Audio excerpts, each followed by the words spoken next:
Greetings Commanders, Commander Spike D. Wolfwood here showing off another one of my ships. Today I am going to be showing off my Cobra Mark III, which I have called the Annoying Ship. This thing is basically a general combat build, but the reason I called it the Annoying Ship was it was basically to be a sequel to the Trollinator in a way, but yeah, it's just your standard combat build really, nothing really to get on people's nerves that much, but we'll show off the build now and then go do some combat. So, but yeah, this is one of two Cobra Mark IIIs that I own. I didn't buy the Horizon, like I wasn't there for when the Cobra Mark IV was available for pre-order when Elite Dangerous first came out, so I don't have that ship. But to be honest, does anyone really use that ship? Yeah, but with the hard points, I've gone with the first set of experimental weapons that I've got here, which are pack hounds, which are amazing missile racks. I must say, if you don't have them, go for these after you unlock the prismatic shield generator, because yeah, these things pack a punch once the shields have gone down. But for the modifications, I've gone with rapid fire oversized to do as much damage, and rapid fire drag munitions, basically to slow them down as well. So there's that. With the two small hard points, I went with beam lasers, and yeah, I went with efficient oversized. So this thing isn't actually designed to generate as much heat. I'm actually able to sustain constant fire with these things with the efficient and oversized. So that's why I put them on there. So get the shields down with these, and then use the pack hounds to completely decimate their hull. That's the idea behind this combat.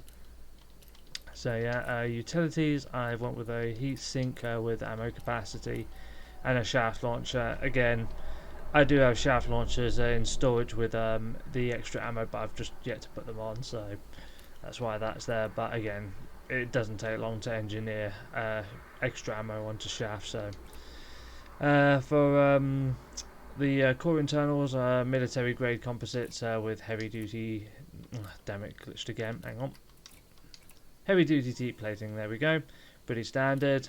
So this is not a resistance build. Power plant overcharged with thermal spread because I didn't need I want to. The reason thermal spread's on there is monsters is if you can see the power there, there's no point putting monsters on if I'm not going to be using that power, so that's why thermal spread is on there. Thrusters are dirty drag drives as per your usual combat build. Frame shift drive is increased range with deep charge, giving it a decent jump range for a combat build. Obviously lightweight for the life support and sensors here. And then, as you would expect for the power distributor, charge enhanced with super conduits.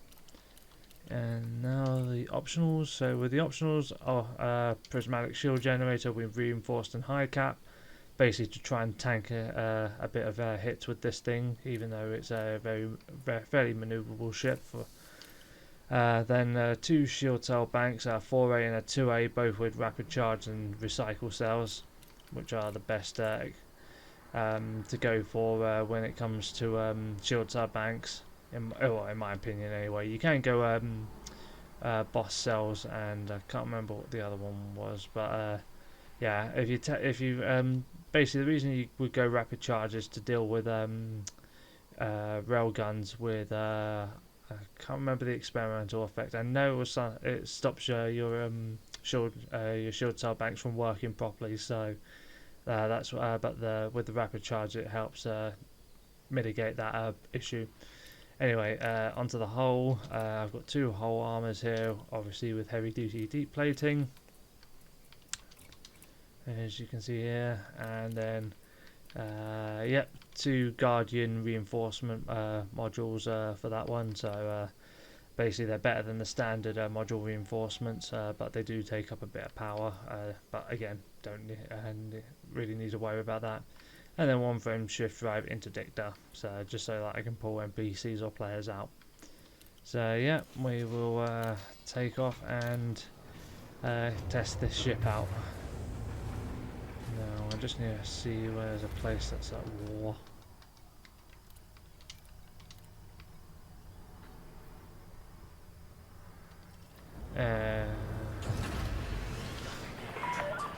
Landing restraints released. In fact, I'll go to a high resource extraction site like before. Probably the better thing to do.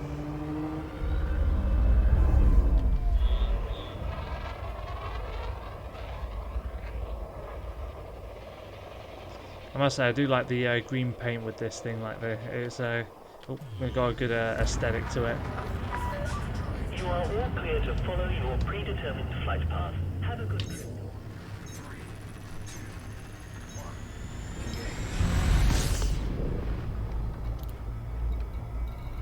There we go.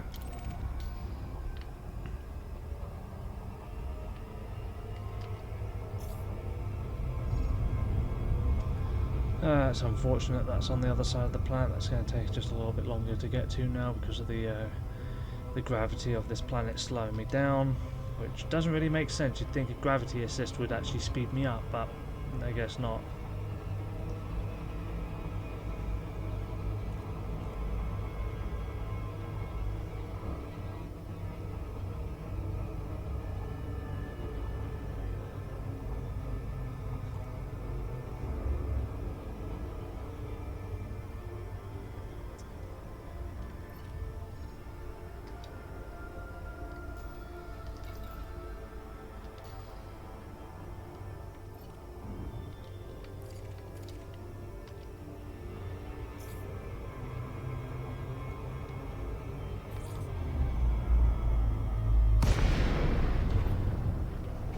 Yeah, one of the problems with pack hounds, I will say, is they run out of ammo very quickly, so this thing is not designed for drawn out combat. Anyway, we'll see what we can find here. Hopefully we find a pirate relatively quickly. Oh, there we go.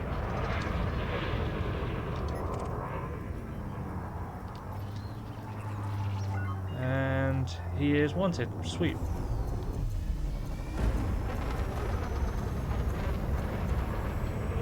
So as you can see, let's put some pips into my weapons. My heat isn't even going up at all with these beam lasers.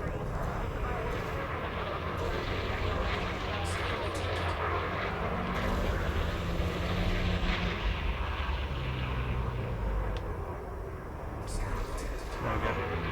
I don't know why they're not constantly firing. There we go. Obviously, no point shooting my pack hounds yet because I can't. They won't do that much damage to him.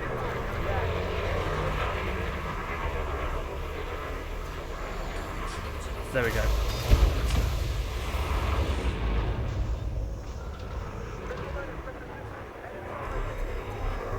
I'll relock onto him now, unfortunately. But as you can see with these beam lasers, I can constantly fire them without worrying about the heat as well. So that's pretty good.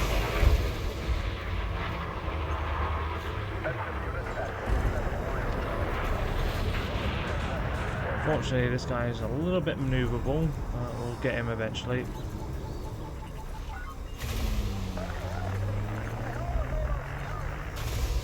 That should do it. There we go. He's gone.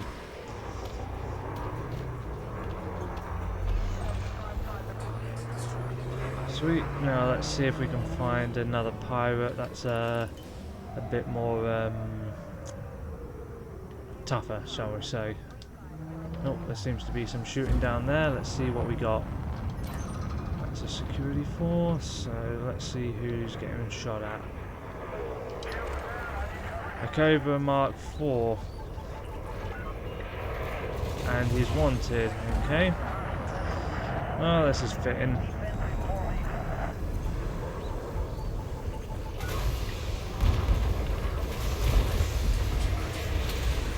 Okay, so my temperature when fire does go up a little bit when I fire both the beam lasers and the pack hounds, but again, it's not too much to worry about.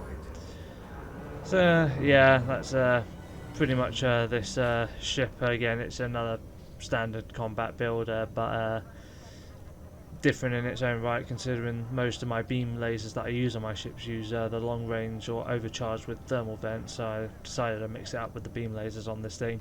And obviously pack hounds are always fun to use. Anyway, that'll be it for this video, Commanders. I will be showing off another Cobra Mark III in the next video, so look forward to that. Fly safe.